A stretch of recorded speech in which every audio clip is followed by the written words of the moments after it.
I've been very eager to talk to you about so many things about this confirmation, including, of course, the most overused two words in any confirmation hearing, judicial philosophy. Let's begin there, because you alone during the hearings pointed out the absurdity of the very concept of judicial philosophy. So let me just tee this up by pointing out that the last three Supreme Court judicial selections made by President Trump were picked by this dark money network. So when the Republicans are letting this dark money network pick their selections, then of course they're also letting them pick their objections. So where does it turn out that all this judicial philosophy talk, we heard the word 50 times in the hearings. It comes from a little group of groups that all share the same address, called Independent Women's Forum, Independent Women's Voice, Independent Women's Law Center. It's very attached to Leonard Leo, who's done all the judge picking, and his pair of front groups, 85 Fund and Concord Fund, which are funded by the Kochs and their foundations and the Bradley Foundation. And it was run by a Koch lobbyist for years, while she also ran Americans for Prosperity, the big Koch brothers political mothership. And surprise, surprise, in one of these organizations, you will find none other than Senator Hawley's spouse working. And they directed everyone, actually before Judge Jackson was even named, it is important that you focus not on the selection process or on the nominees' paper qualifications, but rather on the need to learn more about the nominees, and this is italics and bold, judicial philosophy. So that comes straight out of swamp dark money talking points. And you see the same thing with the sexual predators angle on her child pornography sentencing. That came out of another front group with all sorts of creepy ties, including to the legendary Cleta Mitchell. And the guy who runs that one was Ted Cruz's Oppo guy in Cruz for President.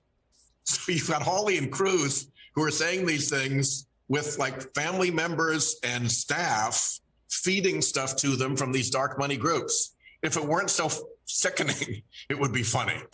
And let's go to that point about the possession of child pornography cases. This is a very simple objection to state, if you have it, as a member of the committee, to say there are three, in some cases, some point to four, child pornography cases where I wish the prison sentences you gave, because you did give prison sentences in all of them, I wish those prison sentences were longer. Now, that's how long it takes to state that. They spent hours doing it, and you showed very clearly at the committee that the reason this never came up a year ago at her last confirmation process for the Circuit Court of Appeals was because the dark money world had not put together this file for them to hand to them. Yep. I mean, do you actually think Ted Cruz was running around in that elementary school library, pulling books off shelves, looking for something offensive? No, this stuff gets fed to them. And in this case, it was his old Oppo guy who was doing some of the research.